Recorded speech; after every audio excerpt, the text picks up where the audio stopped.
Hello and welcome to The Hearing, our music review show here on the channel. I'm Joan. And from Chicago's North Side, I am Scotto. And without any further ado, on to this week's album, which is from 1987, Among the Living by Anthrax. Anthrax is an American thrash metal band from New York City, formed in 1981 by rhythm guitarist Scott Ian and bassist Dan Lilker. They're one of the big four thrash bands, along with Metallica, Megadeth, and Slayer, and the only one from the East Coast. In fact, they're the only one not from California.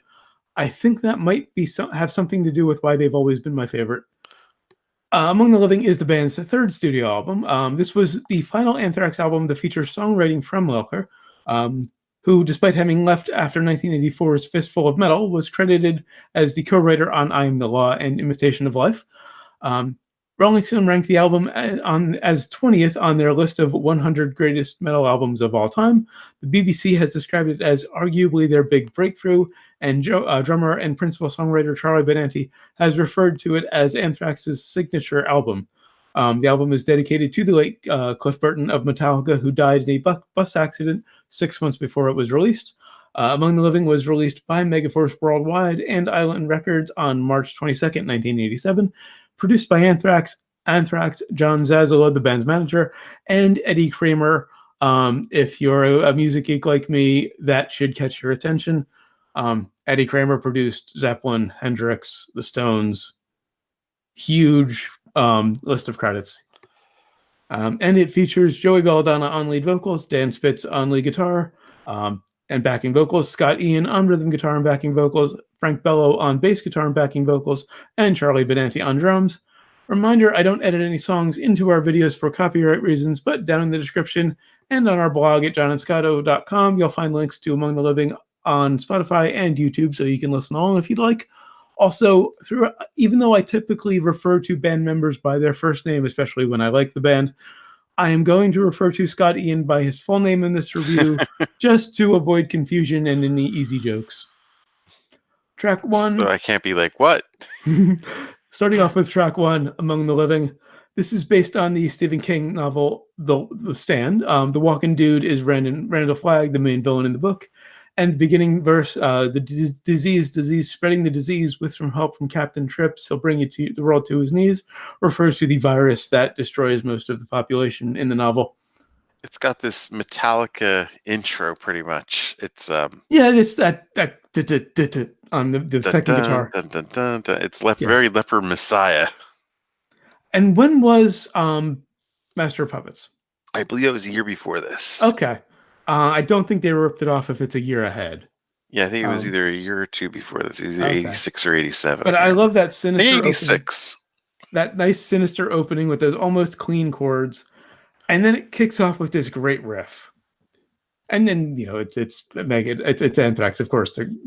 And they have great riffs, great drum sound too. And I'm not going to talk much about the drum sounds on this because they're kind of similar in thrash. Yeah. But there's occasional moments where Eddie Kramer really mic'd it perfectly. And also Frank Bello. I mean, he's a great player, but his sound. There are many things that set Anthrax apart for me. Like I said, Metallica were great while Cliff was with us. Yeah. Megadeth had their moments, particularly early on. Peace Sells is a classic. Hang Our Teen's great. Holy Wars is great. Never really liked Slayer. But I've always loved Anthrax. Yeah, I think Anthrax just has a lot more nuance than Slayer. They have the best singer of all four, obviously. This song here, of course, is very Iron Maiden. Just a heavier version of that. And they're very Maiden influenced. Yeah. But also, when I was talking about the bass, you can hear Frank Bello. He's right up front in the mix, which is rare in heavy metal, especially thrash. Unless you have someone showing off like Cliff or David Ellefson from Megadeth. Right. I think Cliff was a big, influence. He was right up front, but he doesn't really show off. But rather Frank Bello doesn't really show off except for here and there. He plays a little bit of lead. Actually got to meet Frank Bello for a little bit back in the night in the nice. Was it 90s? It might have been the 90s or early 2000s. He was in the same bartending course that I was. Wow. Nice. We were like, fucking bass player, Anthrax. And he's He got was this. kind of embarrassed. He's like, yeah, I play bass in a band. Like, oh, what band? Anthrax. Oh, holy shit. And he's got this great tone because a lot of times when you have bass in these bands, there's way too much gain, too much treble. There's just enough gain on his sound, but it's still thick and it's clearly a bass. And it's right up front. I think that's another thing that I've always loved about them. And they're just tight as hell. Scotty and Frank and Charlie. Um, Loved how we get into the blast beats very quickly, but after that opening kind of mellow part, kind of clean part. I probably could have lived without the intro and The just clean gone part, straight yeah. to the mosh pit, you Yeah. know? Uh-huh. Love the kick rolls, which is weird because they normally annoy me when you get those fast double Yeah. kick parts. They hurt my ears usually, but Charlie uses them sparingly. That wasn't even all that overused at this point in time, if you think about it. That That was a wasn't. later thing. Okay. Yeah. I think when after Injustice for All came out, Uh-huh. that's when everybody was doing that. Uh, That was like the last time it was like, oh, this is new. But I mean, I think Slayer was doing it before this. yeah. Yeah, I Maybe would that's think. part of the reason I've never liked Slayer. And then we get the vocals. Joey is a classic '80s metal singer. Yeah. The screamer, which is weird. Was different for thrash. You had the bass player or the rhythm guitarist grunting the lyrics out usually. Unless you put King Diamond in there, but Yeah, they weren't really thrash. They were more prog metal. These guys were straight up thrash with an classic '80s almost hair metal vocal. I think they always took like a rapper's kind of approach to it, though. You know, I think they worked with Rick Rubin after Well, for an album, didn't they they? were big hip hop fans, so they Yeah. did "I'm the Man." Well, yeah. And they covered "Bring the Noise." So that's always their rhythmic sensibilities were always a little more interesting than the other big Right. four. I think because of that rap influence, that hip hop influence. Yeah. So yeah, they have that hip hop influence, the hair metal vocals, and a lot of timing changes, which I love too, because often they're very subtle. Yeah. Um, and I love how tight they are. The rhythm section is, especially during the solo, because they just tear apart during the solo. and Dan Spitz, the lead guitarist, who, if I'm not mistaken, most of the time just played the solos. Like he just came in and played the single note stuff. Scott played all of the other stuff. Okay. Scott Ian Yeah, played that all the makes other sense. stuff. And Scott Ian, one of the few rhythm guitarists who gets any respect. Like he is highly respected as a guitarist. Yeah. And he's almost exclusively rhythm, which is rare because rhythm guitarists get ignored most of the time. I think he gets more respect than Dan Spitz a lot of I times. would think so. Yeah. Yeah. You really think when you think of this band, you think of Scott Ian. Well, he's also one of the songwriters. He writes the Yeah. lyrics. Charlie writes the music. That's also odd. The Yeah. drummer, who does play guitar, in fact, he's played guitar on more recent albums, writes the music. And the guitar player writes the lyrics. But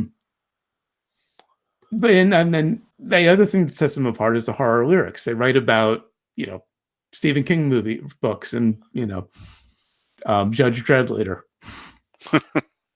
They don't write about the typical, overly serious stuff that a lot of thrash did. Anything to add? No, I think we've hit it. Okay, on to track 2, Caught in a Mosh. Classic. This is the song from this album that I still listen to regularly. It's really their signature song.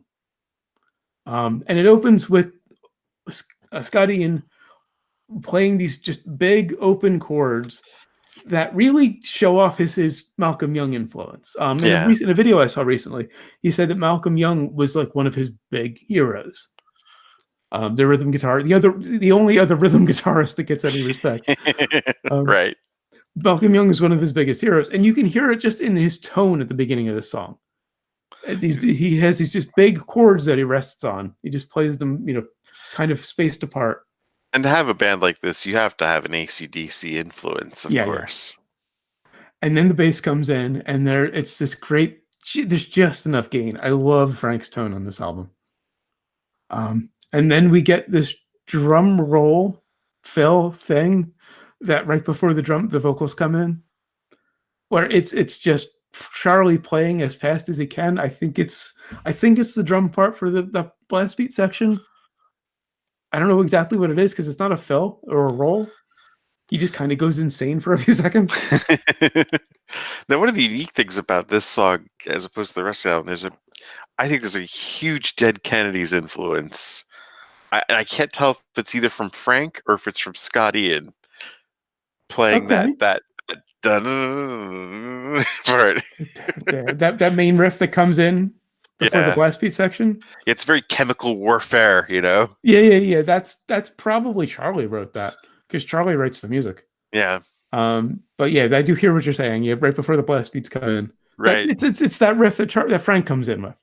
I that's what I was saying. I couldn't Yeah. tell if it was Frank Well, it or first comes in Scott with Frank. Ian. It's Frank at first, and then Yeah, Scott Ian brings it in, comes in with him. yeah, Um, and the lyrics are very relatable.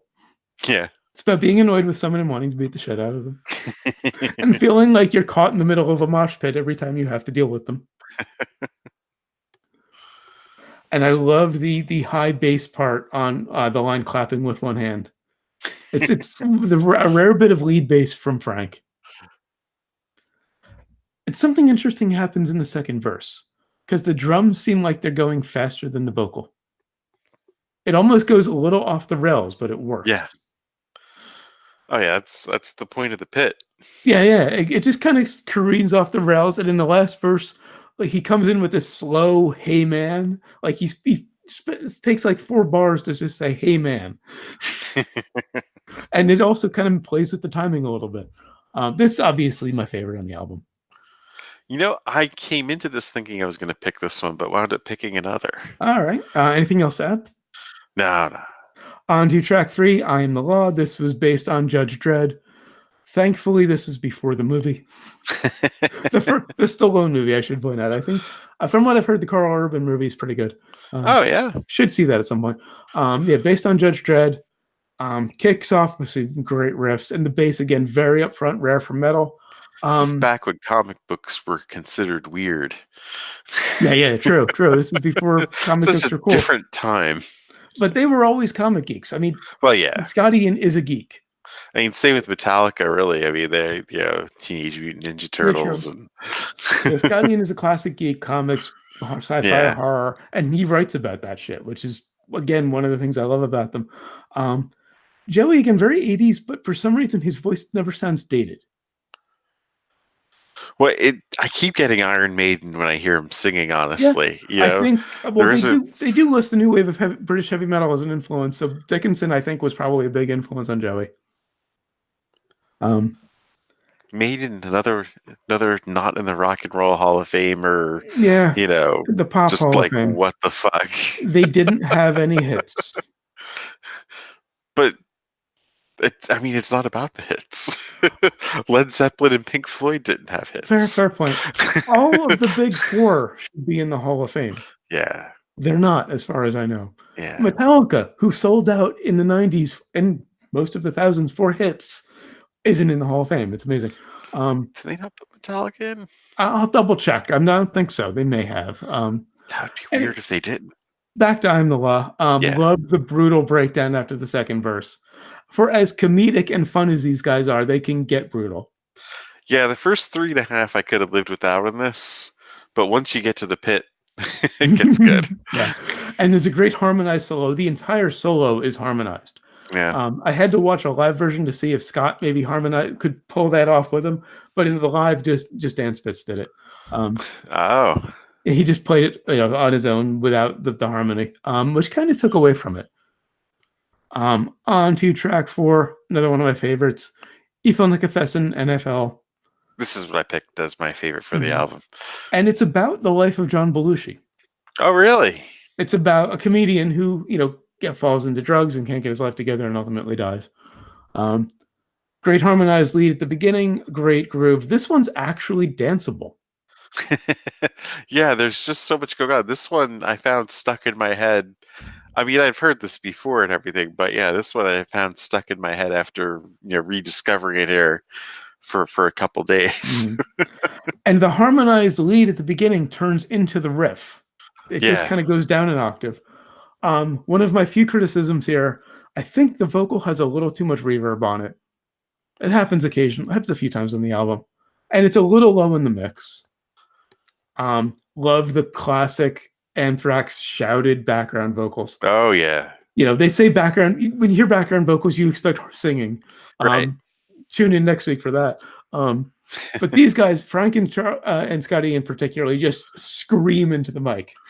Not scream, just shout. Yeah, that's kind of what you'd expect in this genre, really. And it's really what makes them New York.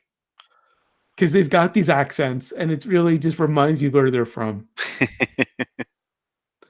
And somehow the histrionic vocal and the thrash work. Oh yeah.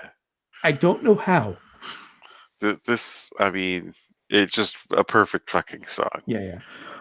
Great Middle Probably Eastern. my second favorite Anthrax song, I would say. Really? And I'd say, your favorite on this album, which is surprising. That means your favorite of all is not on this album. yeah. Well, okay, I'm curious. I'm the man. Oh, okay. Yeah. Yeah, I'm the man. I'm so bad I should have detention. I should be in detention. I'm the man. I'm the man. Yeah. Okay. That's definitely up there. I totally forgot about I'm the man. I mean, I referenced it earlier, but I forgot how great it was. Yeah. I got to listen to it. And then we did the episode with Dick Dale where he plays Hava Nagila. Okay. And then, they play that in On the Man. Yeah. Only a heavier version of it, of course. Because half the band is Italian. 3 of them are Italian, 2 of them are Jewish. It's New York. Yeah. Scotty in Rosenfeld was his given last name, which he's dropped, and Dan Spitz are Jewish. I should mention just a bit of trivia, Anthrax trivia. Anybody who knows Anthrax knows this, but Frank is Charlie's nephew. Oh wow! You didn't know that? Yeah, Frank is Charlie's nephew, even though they're only a few years apart. And those two and Joey are Italian. Joey's real last name is Bellardini. He changed it to Belladonna. Better, good choice. But nice Middle Eastern sounding lead in the solo. Lead guitarists in metal bands don't tend to impress me or interest me because they just shred. And as I've mentioned, shredding bores me because it's just practice. But Dan Spitz makes some interesting melodic choices. And he does keep it pretty melodic, unlike guys who just play arpeggios at Mach 10 all over the neck. And sometimes that's just the point of the genre, is just how fast can you fucking go. Yeah. But again, that's a great thing about these guys, and a lot of the big 4 is they did vary up the sound, or the speed a little bit. And the solo really develops nicely in this one because it's different in each year. It gets harmonized, and then it's not just the same thing, just an interval apart. It's slightly different in each year, which is a really nice touch. On to track 5, A Skeleton in the Closet.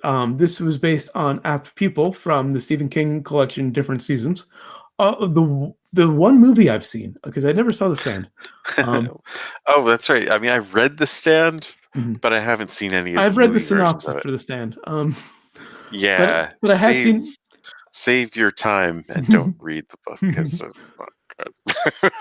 But I have seen Apt Pupil. Ian McKellen, Brendan Fraser. Great movie. Love how crunchy the opening groove is. And I mean, it's kind of redundant to send Thrash is crunchy, but it's just nice, really exceptionally crunchy here. And they just go straight into the blast beats. Yeah, this one was just kind of there for me. It didn't really, Love the sinister riff. The nice effect on the vocal. They kind of run it backwards at the beginning and end of a line. So it kind of fades nicely. The chorus is very catchy, almost kind of poppy. Well, they were good at doing, even the first opening track, if it wasn't for that long intro, that could have been Among the Living, could have been a pop song. Yeah. Like a 3-minute pop song. Because they had a singer who could pull off melodies, they did use them. All right, on to track 6, Indians. Love the opening drums. It was interesting about how metal bands take on the plight of the Native Americans. Quite a few have, that's true. Of course, Maiden, Yeah, is the OG, right. or maybe Cher. I don't know. Well, if we're talking metal, it's probably Maiden. Yeah, okay, we'll go with the. And of course, Europe. Nothing beats Run to the Hills, though. Right. But Maiden, Europe had Cherokee. yeah, that's pretty much up there with Cher because she did Cherokee, I didn't was, she? yeah. I was into the hair metal back in the day. But like I said, I love the opening drums on this one. I mean, if with the subject matter, you got to open with drums. They sound especially good on this. Love the opening riff, and it just gives it a nice contrast because it's kind of this mellow opening riff into these blast beats. And then there's this certain mid-tempo groove that they always fall into that is just signature Anthrax. Yeah. Love that. And the timing change, there's a timing change in the verse that's nicely subtle. And this time we get sung background vocals. Only song that they do it on this album. It's probably just Joey double tracked. I don't think Scott Yeah, or Frank wanted probably. to sing. There's also some nice panning on the drums right before then. They kind of switch sides. Again, a little too much reverb on the vocals. And Eddie Kramer, which is surprising. It must have been the manager or Joey deciding that one, or just insisting on it. Love the groove during the bridge and the solo. And again, I'm pointing out the groove for a thrash band. They actually groove. Well, yeah, you gotta. I mean, to really pull this off, you need an incredible bass player. Yeah, and like I said, Frank didn't show off a ton, but to function in the support role that bass usually plays, he was brilliant. It is brilliant. Should point out, before this, I listened to their last couple of albums. They have aged beautifully. Oh yeah, yeah. I'm trying to remember the album that I really got into, like in their later work. I can't remember what it was called, but was Joey on it? Because he's only been on the last two. After Joey left for a while, after a couple albums after this, was replaced by John Bush. That period is very controversial. A lot of fans don't like it because they slowed down a lot. John Bush couldn't sing nearly as quickly as Joey can. So they slowed down. They became more of a hard rock band. Still some interesting stuff. I think I'm the one Anthrax fan who likes Sound of White Noise. Joey came back with the album 2 albums ago with Worship Music. They started to come back to their former glory with that one. Their latest For All Kings, released in 2016, they are back. Yeah. They are just as loud and fast and interesting as they always were. Joey still has it. He doesn't go for the high notes nearly as much, but he still has a great tone, beautiful voice. And they still get just as brutal as they always did. Although they're a bit more melodic now, which is an interesting addition.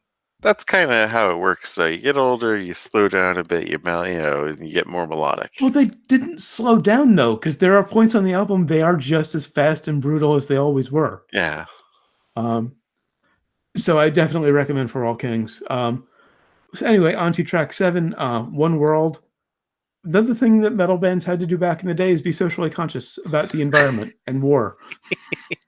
That is very strange. You would not even think about that. You'd be very surprised. I mean, this is an anti-violence thrash song. I didn't think that was possible.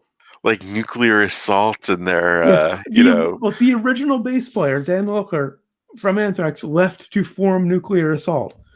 Okay, that makes sense because they were all environmental, and socially conscious. The whole thing, that band. Right. Although the opening riff, the opening guitar part of this one reminds me a bit of the opening of Girls, Girls, Girls. Huh. Which came out the same year, so neither could have ripped the other off. I really like this one. I mean, even the slow parts really had a good. Yeah. I love how they really popped. The bass part, once the riff develops, is brilliant, and the blast beats are especially brutal on this one. Yeah. And then we get their classic groove, and a great complex breakdown before the solo. Like, it gets really interesting before the solo comes in. On to track 8, A.D.I, Horror of It All. This is about death. I initially have in my notes that it was probably about Cliff, but he died a few months before. So I don't know if they would have had time to write a song about Cliff. I don't know. I think they put stuff together a lot faster back Well, then. maybe it was written about Cliff. The opening has a nice, again, Middle Eastern sound, but it's acoustic. I think it's the only acoustic guitar on the album. Nice Middle Eastern sort of thing. Reminds me a lot of Al Di Meola, fusion guitarist who we'll be reviewing eventually. And then it gets loud. And I love how long this loud section goes before the vocals come in. They go through a few different riffs. I think this just went on for too long, honestly. On the opposite, I think. I mean, I don't listen to Anthrax for my prog. Fair point. Fair point. I just like them sitting in those grooves before the vocal came in. Yeah. I do think the vocals were a bit slow for the groove. It was just kind of a weird song. Yes, it is. The rhythm just doesn't quite work for me, but the tempo of the vocals with the music, the most dated vocal on the album. Yeah. Like the groove going into the solo, it does pick up at the end. Some nice panning, but overall, it's my weakest. My pick for the Yeah, weakest. I agree. Yeah. It kind And of felt like they were just trying to stretch to make the album. possibly, I think they maybe it is about Cliff, and they wanted to write something somber and in a Yeah. respectful, and that's not what they do. Yeah. On to track 9, the closer, Imitation of Life. This is a remake of the SOD song Aren't You Hungry? A bit about SOD. SOD was a side project for Scott Ian and Charlie Benanti, with Dan Lilker on bass, reunited with him, and Billy Milano on vocals. Of course. Very, very, very, very politically incorrect lyrics. Right. Very comedic. Don't know if I would recommend them. I did enjoy them in my 20s. It was a time and a place. Exactly. My teens and 20s, they were fun. The early 20s, I should say. I would love to see, how they have like people reacting to certain songs. Yeah. I would love to see like millennial reacting to, their AIDS. particularly AIDS or the AIDS song and just I think about how I used to laugh at them and just cringe and facepalm these days. The opening riff, back to Imitation of Life, the opening riff is a bit cheesy, but the sinister tonality kind of saves it. And if it's based on an SOD song, I know why it sounds a bit cheesy.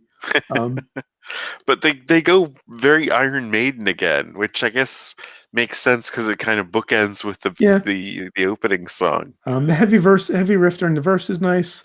The lyrics about plastic people are just very teenage and cheesy.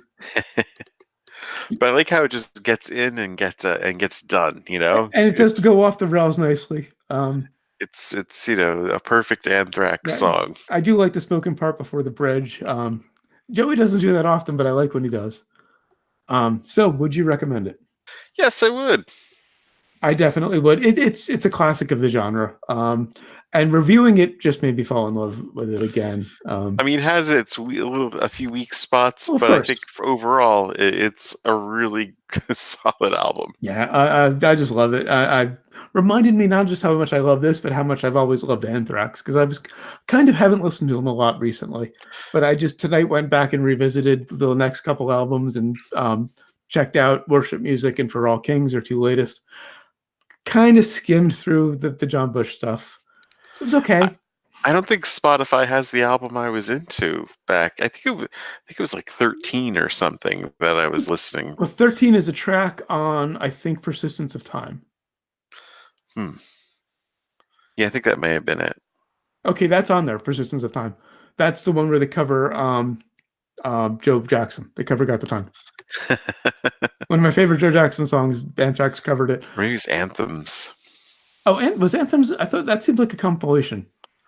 Because that's not listed on you're right. their discography on Wikipedia. I think their Spotify list is a bit weird. So I think they have all of the ones that are listed on Wikipedia. So yeah, and then just kind of skip their first two. The first album, they really didn't know who they were. They were just kind of a mediocre thrash band on their first album. You see, I kind of like listening to someone trying to find their sound and putting it together. They were just kind of mediocre.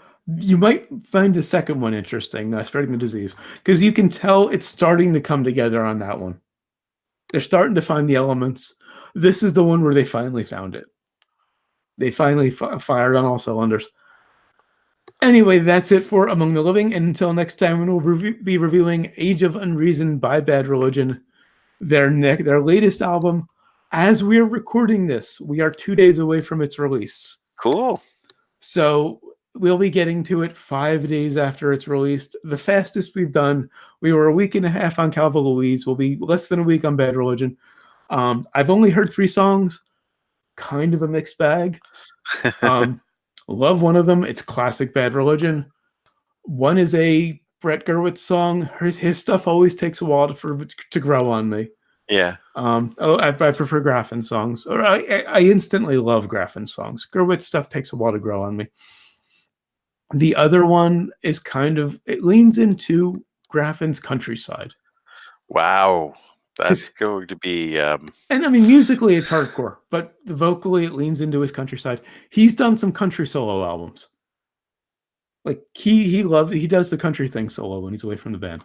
So I think that's part of what makes them interesting. Again, and the prog influence. We'll discuss Into the Unknown next time. If you haven't heard it, check out Into the Unknown. And I say that particularly to you, Scott, because you know Bad Religion. If you don't know Bad Religion, check out other stuff first and then find your way to Into the Unknown. It's the album that that Graffin admits was a mistake. But it's very interesting. Until then, of course, always remember, never forget, wherever you go in life, there you are. You are.